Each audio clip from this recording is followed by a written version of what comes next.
Hey guys, what is up, and I welcome you to a new League of Legends video. One of my favorite things to do on this channel with you guys is essentially talk to you guys about a champion in a certain meta. Is a champion maybe too overpowered, too underpowered, perfectly balanced, things like that. And I've already done a few of these for Rengar and Jhin, and I decided to make the topic of this video Zed. So essentially the question I'm asking and will be answering throughout this video is Zed overpowered right now? But right before we jump into the actual topic of the video, I want to ask you guys the exact same question. Do you think Zed is currently overpowered? Also, if you want me to make a video in the near future telling you guys how to counter or how to beat Zed, let me know by hitting that like button. So for this video, I'll be looking mainly at two parts or two different things. First, we'll look at things that make Zed seem overpowered, and then we'll take a look at things that do not make him seem overpowered. And after all of these facts are stated, at the end of the video, I will give you my personal thought and answer this question. Now, I feel like a very important thing to look at when talking about such a topic of a champion is, well,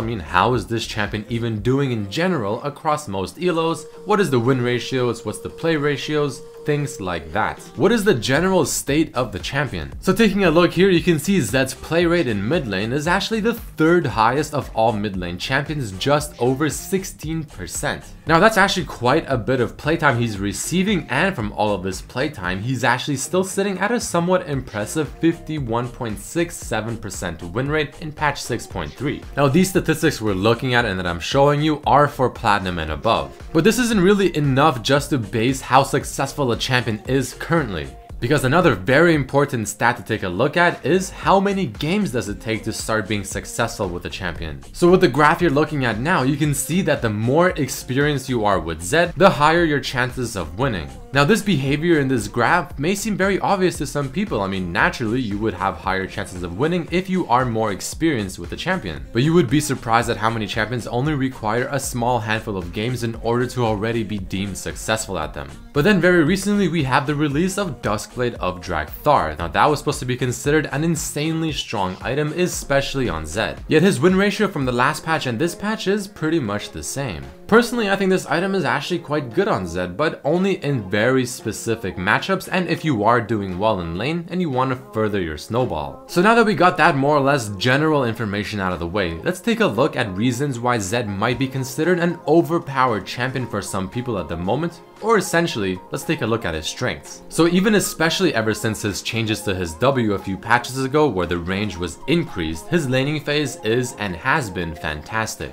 But honestly, Zed historically has always had a strong laning phase. That's just what made Zed Zed. Of all the assassin champions, he has the safest and most dominant laning phase if played correctly. He has a good escape, he has nice ranged harass and poke. If he's a little bit ahead, his wave clear is surprisingly quite good, dealing some nice damage to the minions. He's obviously got plenty of mobility to either juke out a gank, maybe go in for kills, and a lot of people just feel very intimidated by the champion. Especially the person that has to face Zed in the mid lane. Zed, like pretty much every other assassin, is a snowbally champion. If you make a mistake, if you let him get the upper hand, he will capitalize off of that and he will continue to capitalize even further. Now as someone that mains this champion, I have to agree his laning phase is actually quite strong. And if you're inexperienced in mid lane or you're inexperienced with the matchup, it's definitely quite intimidating. He has a massive power spike at level 6 which can kill you if you overstep by just a little bit, and if you do, chances are you already lost your lane. But aside from his laning phase, other things that may seem overpowered about Zed is the fact that this champion makes the other mid laner have to play in a very specific way, especially if they're a mage. Now whether that is picking a champion specifically to counter him in the laning phase and or having to itemize specifically against him so that you don't die to his ultimate, to his all-in, and to his damage in the laning phase. It does feel like a lot of times you are forced to have to build in such ways, whether you like it or not, just to prevent Zed from snowballing off of you. So obviously a very common item on mages in the mid lane that are facing Zed is rushing Azania's Hourglass to counter his all-in and his ultimate. On top of just giving you the raw armor stats that his abilities and his auto attacks just simply do less damage. Now, him being able to force other champions to itemize solely against him obviously is a very strong trait, because on top of usually having to force the mid laner to buy Zhonya's just to counter you, the enemy ADC player will also be having to buy specific items just to play against you, such as maybe QSS Mercurial Scimitar or even something like Sterix Gauge. And all of this is done by either of the champions with the intent to counter Zed, because other than that it's very hard to do it. Especially when we're talking about solo queue and people are not going to be picking champions that they don't want to play just for the sole purpose of beating or countering a champion. Most people in solo queue will just simply pick a champion that they want to play, whether or not it's a fantastic matchup or just a very mediocre one.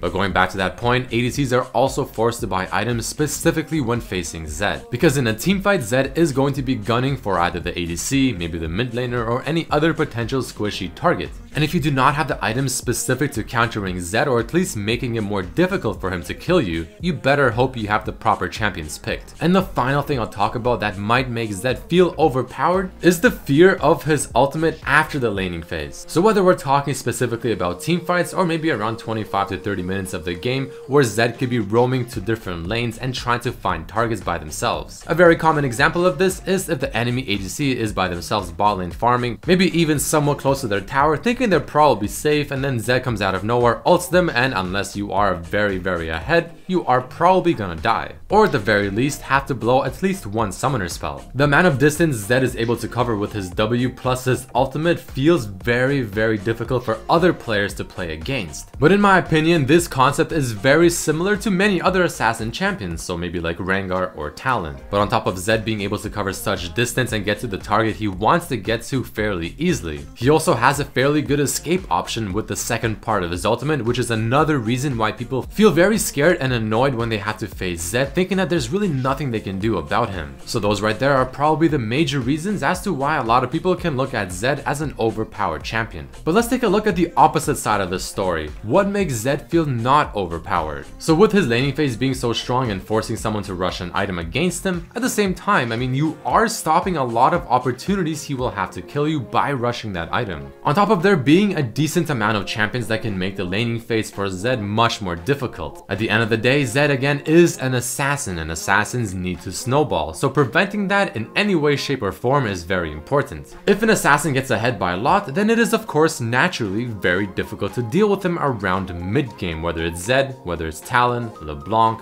Rengar, etc. That is what their kit is designed to do. But other things for Zed on top of the Zhonya's is obviously the QSS. Now in my opinion, this one isn't as bad as Zhonya's for Zed, but it still makes things much more difficult, especially if the ADC has mobility and escapes within their kit. So an example could be someone like Vayne, Lucian, or Ezreal. His teamfighting is very difficult to do successfully as well, and the longer the game goes, the harder it becomes for Zed to be useful. And in my opinion, this is the part of the game that really shows how good you are at Zed and separates the good Zeds from the bad ones. Any crowd control, especially in a teamfight, will make it very difficult for him, and it simply adds more layers he has to bypass in order to be useful. And if you're facing a coordinated team, so maybe some pre-made 5s or especially in competitive, I mean that just makes things even more difficult. And this is why usually you don't really see Zed very often in competitive play. Now a Zed that is a little ahead and that is also split pushing, this is where things can get a little difficult. But there are definitely champions that can beat him in a 1v1 scenario, but if you don't have any champions that can beat him in a 1v1 scenario, then this definitely will be kind of annoying to deal with.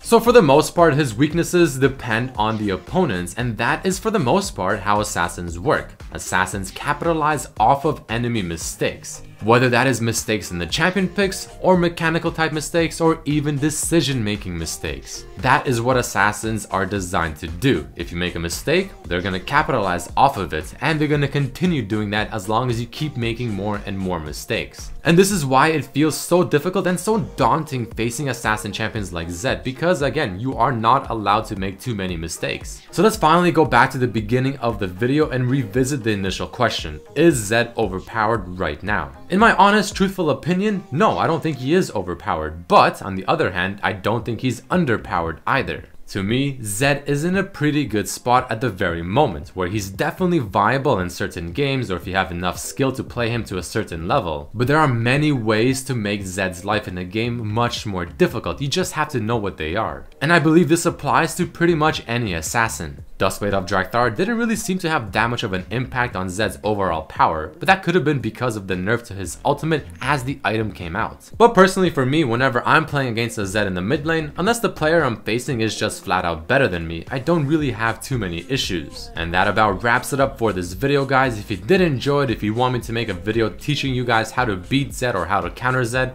make sure to hit that like button. Also subscribe if you haven't, check out my other videos as well, and here are my favorite answers from the previous videos. Question: what champion do you want to see back in the meta? But I thank you all so much for watching, hope you learned something new or hope this video was entertaining, and I hope to see you for the next one as well. Peace.